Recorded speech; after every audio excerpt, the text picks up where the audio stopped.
Assalamualaikum warahmatullahi wabarakatuh. Alhamdulillahi rabbil alamin. Wassalatu wassalamu ala ashrafil anbiya'i wal mursalin wa ala alihi wa ashabihi ajmain.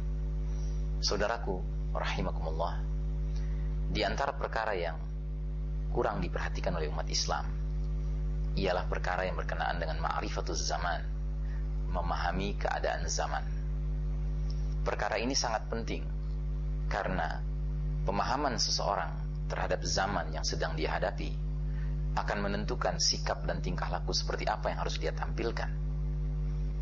Seandainya kita hidup di suatu zaman di mana umat Islam sedang memperoleh giliran kepemimpinan dan kemenangan, tentu tuntutan sikap dan perilaku yang harus kita perlihatkan berbeda dibandingkan kalau kita hidup di suatu zaman di mana Allah Ta'ala takdirkan giliran kepemimpinan dan kemenangan sedang berada di kalangan kaum kufar. Nah, dalam sebuah hadis yang cukup panjang, riwayat Imam Ahmad, Nabi Muhammad sallallahu alaihi wasallam menggambarkan ringkasan sejarah perjalanan umat Islam dalam konteks zaman. Hadis tersebut berbunyi sebagai berikut: Takunun nubuwatu fikum ma sya'allahu an takun, thumma yarfa'uha Allahu idza syaa yarfa'aha. ثم تكون خلافة على منهاج النبوة فتكون ما شاء الله أن تكون ثم يرفعها إذا شاء أن يرفعها ثم تكون ملكا عاضا فيكون ما شاء الله أن يكون ثم يرفعها إذا شاء الله أن يرفعها ثم تكون ملكا جبريا فتكون ما شاء الله أن تكون ثم يرفعها إذا شاء يرفعها ثم تكون خلافة على منهج النبوة ثم sakata. Akan berlangsung babak kenabian di tengah kalian selama masa yang Allah kehendaki, dan ketika Allah menghendaki Allah akan cabut berlakunya masa itu. Maka datanglah babak yang kedua, yaitu khilafatun ala minhajin nubuwah, babak kekhalifahan yang mengikuti cara, pola, sistem, manhaj kenabian selama masa yang Allah kehendaki.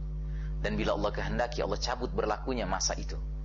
Kemudian muncullah babak ketiga, yaitu babak mulkan a'atan, para raja-raja, para penguasa yang menggigit selama masa yang Allah kehendaki. Dan bila Allah kehendaki, Allah cabut berlakunya babak ketiga itu. Dan muncullah babak keempat, yaitu mulkan jabariyan, babak para penguasa yang memaksakan kehendak, atau para diktator selama masa yang Allah kehendaki. Dan bila Allah kehendaki, Allah cabut berlakunya masa itu. Kemudian muncullah babak kelima, yaitu khilafatun ala minhajin nubuwah, babak kekhalifahan yang mengikuti cara kenabian. Kemudian Nabi diam. Shadaqa Rasulullah sallallahu alaihi wasallam. Saudaraku rahimakumullah, ujung dari hadis ini berbunyi thumma sakata, kemudian Nabi diam.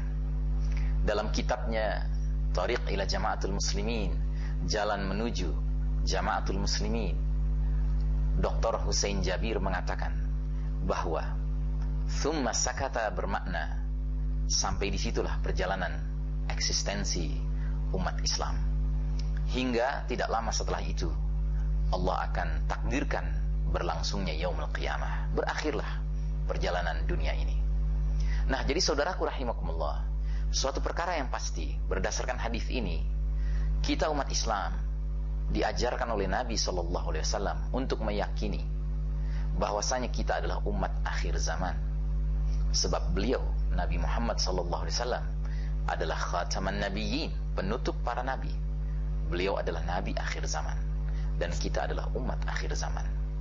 Dan umat akhir zaman yang beriman kepada Nabi Muhammad sallallahu alaihi wasallam, yakni kita umat Islam ini, disebutkan dalam hadis ini akan mengalami 5 babak perjalanan sejarahnya.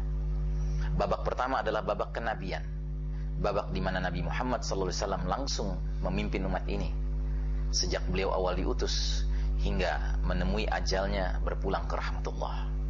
Tidak lama, hanya 23 tahun. Setelah itu babak yang kedua, yaitu babak khilafatun ala minhajin nubuwah, babak kekhalifahan yang mengikuti cara kenabian, ditandai dengan munculnya sahabat-sahabat utama Abu Bakar Siddiq, Umar bin Khattab, Utsman bin Affan, dan Ali bin Abi Thalib radhiyallahu anhum ajmain menjadi khulafaur rasyidin. Setelah itu muncul babak yang ketiga, yaitu babak raja-raja yang menggigit, yang dikatakan dalam kitab-kitab sejarah sebagai babak kerajaan-kerajaan Islam yang besar. Dan babak ini cukup lama berlangsungnya, 13 abad. Selanjutnya babak yang keempat, itulah babak yang sedang kita alami sekarang, babak kepemimpinan mulkan jabariyan, raja-raja yang memaksakan kehendak mereka, mengabaikan kehendak Allah dan Rasulnya. Nah, menghadapi babak ini tentu sangat berbeda dibandingkan dengan menghadapi babak-babak sebelumnya, dan juga akan sangat berbeda dibandingkan dengan menghadapi babak kelima kelak nanti, di mana akan tegak kembali khilafah. Untuk selanjutnya, mudah-mudahan kita bisa berjumpa kembali dalam kajian berikutnya. Assalamualaikum warahmatullahi wabarakatuh.